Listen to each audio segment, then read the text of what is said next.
Hello, good afternoon all of you. আজকে আমরা তোমাদের সাথে স্বাধীনতা, ভারতীয় ইতিহাসের স্বাধীনতা নিয়ে কিছু কথা বলবো। 1947 সালের 15ই আগস্ট বহু ত্যাগ আর রক্তের বিনিময়ে ভারত পেয়েছিল তার কাঙ্ক্ষিত স্বাধীনতা। কিন্তু স্বাধীনতা মানেই কেবল মুক্তি নয়, শুরু হয়েছিল এক নতুন চ্যালেঞ্জ এর অধ্যায়। একটি দেশ যা শতাব্দীর পর শতাব্দী ব্রিটিশ শাসনের অধীনে ছিল, এখন তাকে নিজের পায়ে দাঁড়াতে হবে, নিজের শাসন ব্যবস্থা গড়তে হবে, নিজের ভবিষ্যৎ লিখতে হবে।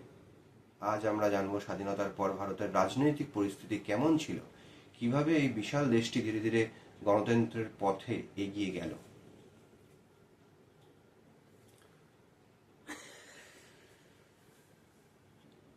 স্বাধীনতার পরপরই ভারতের সামনে সবথেকে বড় কাজ ছিল একটি স্থিতিশীল সরকার গঠন করা এবং সংবিধান তৈরি করা।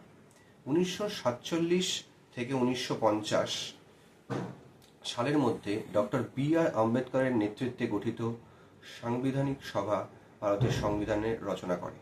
1950 সালের 26শে জানুয়ারি ভারত আনুষ্ঠানিকভাবে প্রজাতন্ত্র দিবস পালন শুরু করেন। পণ্ডিত জওহরলাল নেহেরু তখন ভারতের প্রথম প্রধানমন্ত্রী। তার নেতৃত্বে ভারত গ্রহণ করে গণতন্ত্র, সমাজতন্ত্র এবং ধর্মনিরপেক্ষ এক আদর্শ। নেহেরুর ভিশন ছিল একটি আধুনিক, বৈজ্ঞানিক, শিল্পোন্নত ভারত।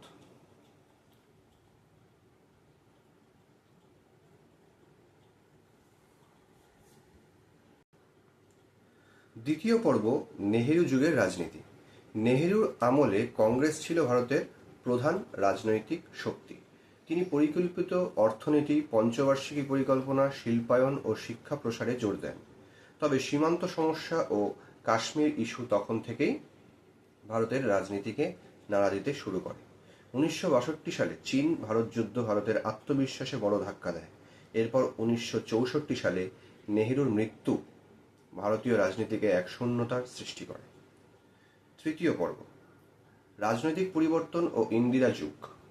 নেহেরুর মৃত্যুর পর লাল বাহাদুর শাস্ত্রী স্বল্প সময়ের জন্য প্রধানমন্ত্রী হন। তার বিখ্যাত স্লোগান ছিল জয় জওয়ান জয় কিষান।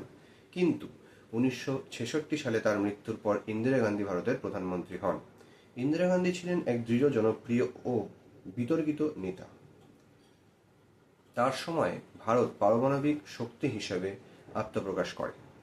কিন্তু 1975 সালে তিনি জরুরি অবস্থা ঘোষণা করলে রাজনৈতিক স্বাধীনতা সংকুচিত হয়। বিরোধীদের গ্রেপ্তার, সংবাদপত্রে সেন্সার, সব মিলিয়ে ভারতের গণতন্ত্র কঠিন পরীক্ষার মুখে পড়ে। চতুর্থ পর্ব, আঞ্চলিক রাজনীতির উত্থান ও নতুন যুগ। ইন্দিরার মৃত্যুর পর তার ছেলে রাজীব গান্ধী প্রধানমন্ত্রী হন। তিনি প্রযুক্তি ও তথ্য প্রযুক্তির উন্নয়নে যোগ দেন, কিন্তু দুর্নীতির অভিযোগ তার ভাবমূর্তি নষ্ট করে। 90-এর দশকে ভারতের রাজনীতিতে দেখা যায় জোট রাজনীতির উত্থান।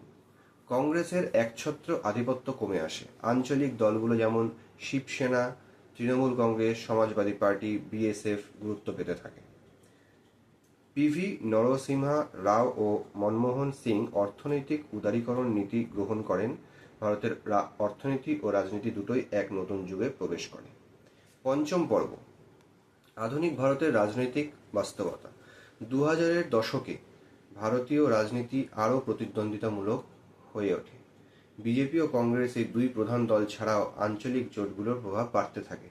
2014 সালে নরেন্দ্র মোদীর নেতৃত্বাধীন বিজেপি একক সংখ্যাগরিষ্ঠতা নিয়ে ক্ষমতায় আসে, যা স্বাধীনতার পর ভারতের রাজনীতিতে এক বড় পরিবর্তন। নিউ ইন্ডিয়ার স্বপ্ন নিয়ে দেশ এগিয়ে যাচ্ছে, তবে সঙ্গে সঙ্গে বিতর্কও রয়েছে। ধর্ম, মত প্রকাশের স্বাধীনতা, অর্থনৈতিক বৈষম্য ইত্যাদি নিয়ে নানা আলোচনা। স্বাধীনতার পর থেকে আজ পর্যন্ত ভারতের রাজনীতি বহু পরিবর্তনের সাক্ষী। একদলীয় আধিপত্য থেকে জোট রাজনীতি, অর্থনীতির সংস্কার থেকে প্রযুক্তি বিস্ফোরণ, প্রতিটি অধ্যায় ভারতের গণতন্ত্রকে আরও পরিণত করেছে।